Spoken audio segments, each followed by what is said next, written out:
The K-1 of South Korea remains on duty, waiting for a possible conflict in the north.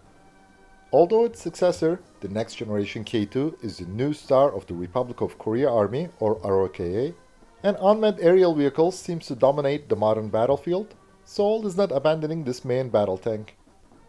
As the weapon detective, we're investigating the K-1 and why it remains essential.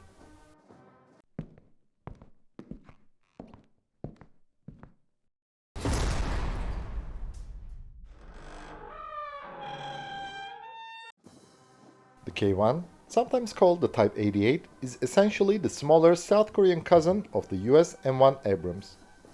It played a crucial role in establishing the country's modern armored vehicle design, development, and production capabilities.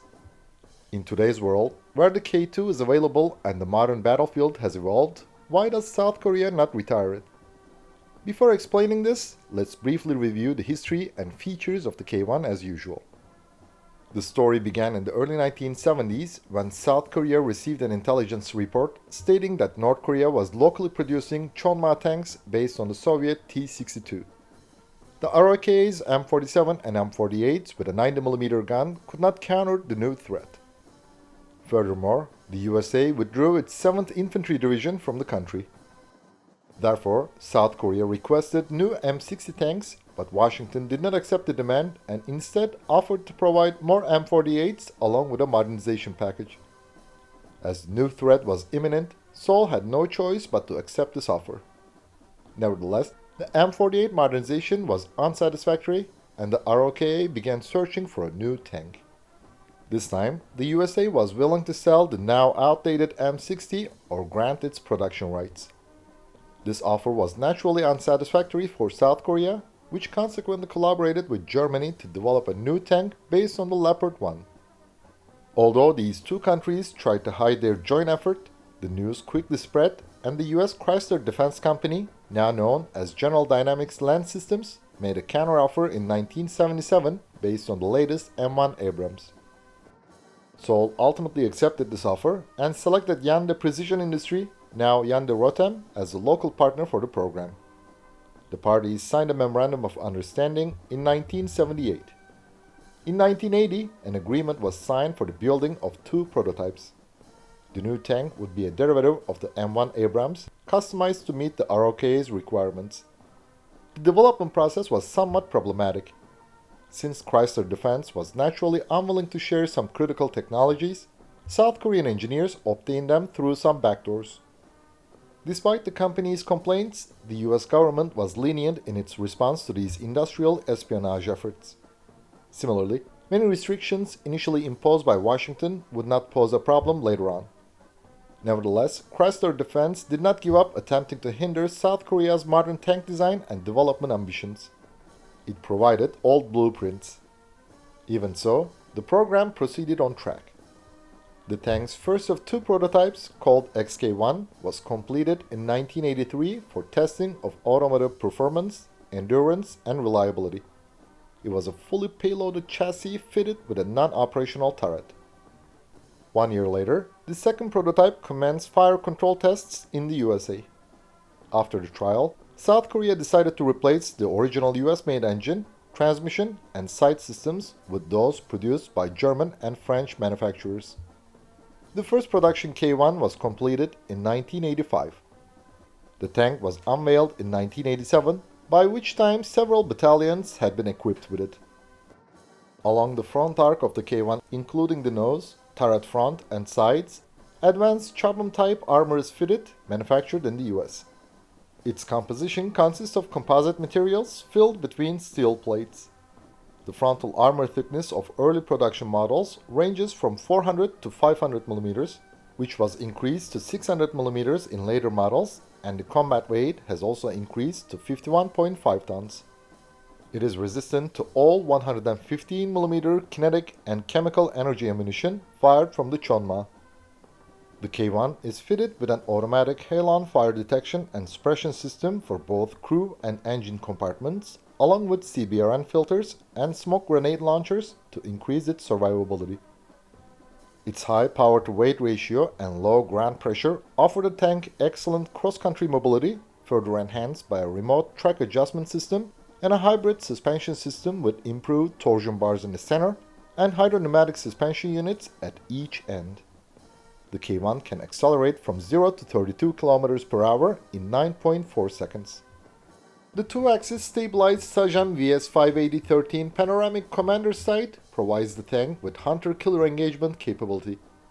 Alongside a two-axis stabilized day and night sight device, which incorporates a laser rangefinder and thermal imaging system, the gunner has an articulated auxiliary sight. The fire control system features a digital ballistic computer that works in conjunction with various sensors, enabling the K1 to engage both stationary and moving targets, regardless of whether the tank is stationary or in motion. Turret drive and weapon elevation are controlled electro-hydraulically with manual override for emergency use. The K1's hybrid suspension system also enables the tank to kneel, allowing the main armament to be depressed to -10 degrees. The 105mm KM68A1 rifle gun features a fume extractor, thermal sleeve, and a muzzle reference system. The K1 carries 47 105mm rounds. It can fire K270 and K274 armor-piercing fin-stabilized discarding sabot munitions, which can penetrate 300 and 470mm of steel armor respectively at a range of 2,500 meters. The four-person crew of the K1 includes a commander, driver, gunner, and loader. Its hull length measures 7.48 meters. The tank is 9.67 meters long, 3.59 meters wide, and 2.25 meters high. Its combat weight is 51.1 tons. The 1,200 horsepower MTU MB 871 KA501 diesel engine delivers a maximum road speed of 65 km per hour. The tank has a range of 437 km. The K1 can negotiate 1 meter vertical steps, 2.74 meter trenches, and camphor to a depth of 1.2 meters. The tank is armed with a 105mm KM68A1 rifled main gun, one 12.7mm K6 machine gun, and two 7.62mm M60 machine guns. South Korea is currently modernizing all K1 tanks to K1E1 standards. The program began in 2013 and is scheduled to be completed by 2026. The tanks are being equipped with the same fire control and network-centric warfare systems as the K2. Unlike the original K1, the new variant features a third-generation KC-PSA-1 commander periscope and front and rear surveillance cameras, while the main gun and power pack remain unchanged. These updates increase the combat weight to 51.5 tons.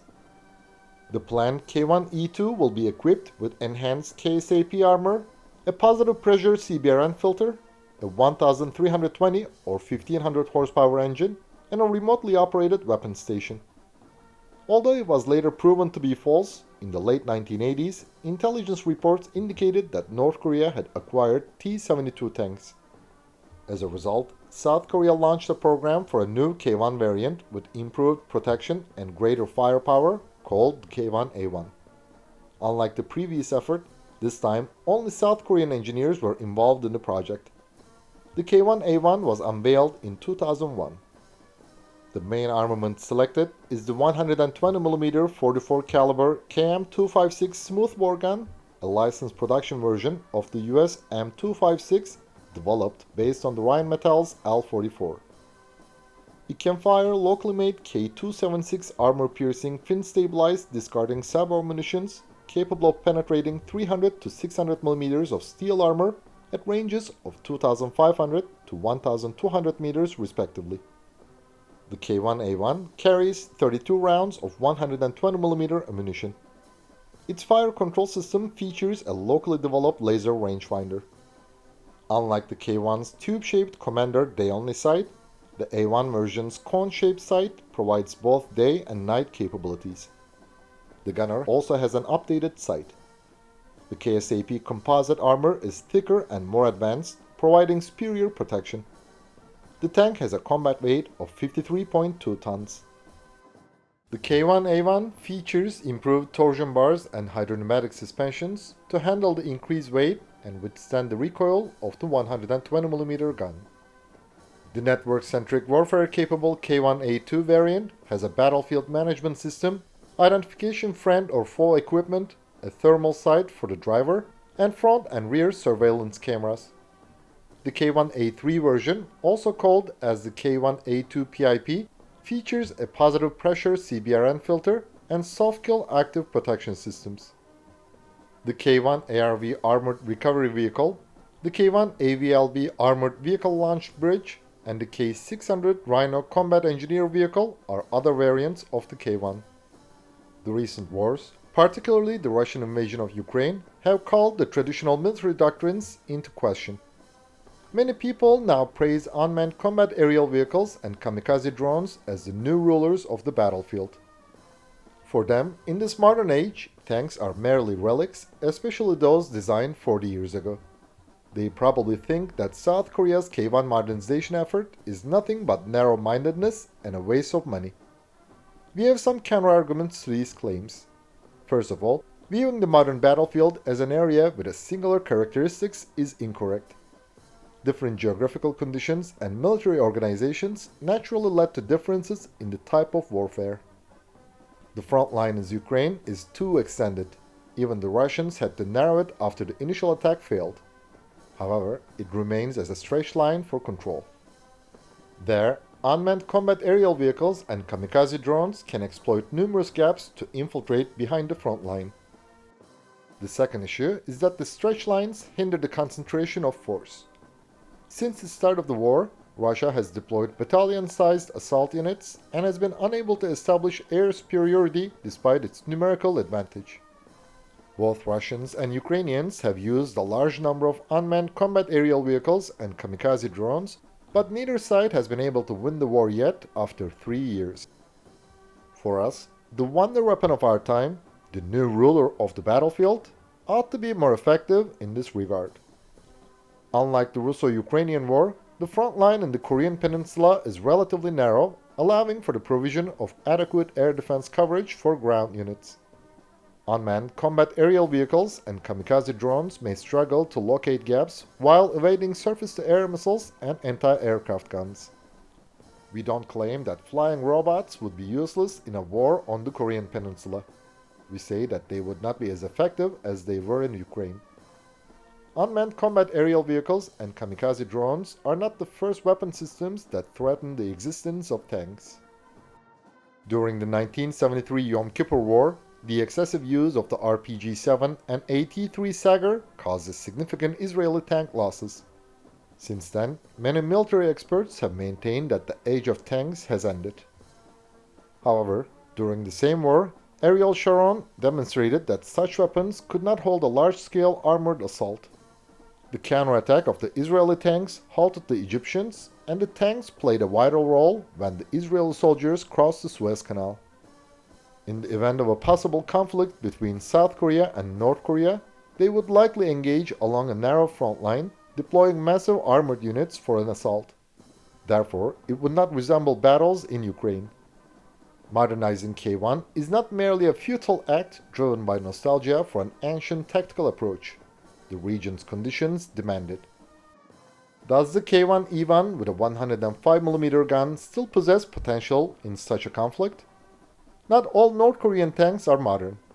Even the term modern is indeed a subject for debate. For many, they're just nice looking. In a potential conflict, the K2 will engage the Chonma-2, the K1A1 will face the Pokpungho, and the K1E1 will confront the Chonma. Furthermore, motorized infantry units require fire support vehicles, and deploying costly K2s or K1A1s for them is not practical. Yes, the K1E1 still has potential in the ROKA, which still keeps M48s in its inventory. The K1 marks a significant milestone in South Korea's effort to develop a military industry. Compared to its predecessor, the M48, it also signifies a substantial leap in military capabilities. This tank will continue to defend its country, although many believe its era has already come to an end. Thanks for watching our video, and please don't forget to subscribe to our channel and click the bell button to be notified of our new videos. Also, you can now click the join button to support our channel. And as always, We would greatly appreciate all of your likes, comments, and shares.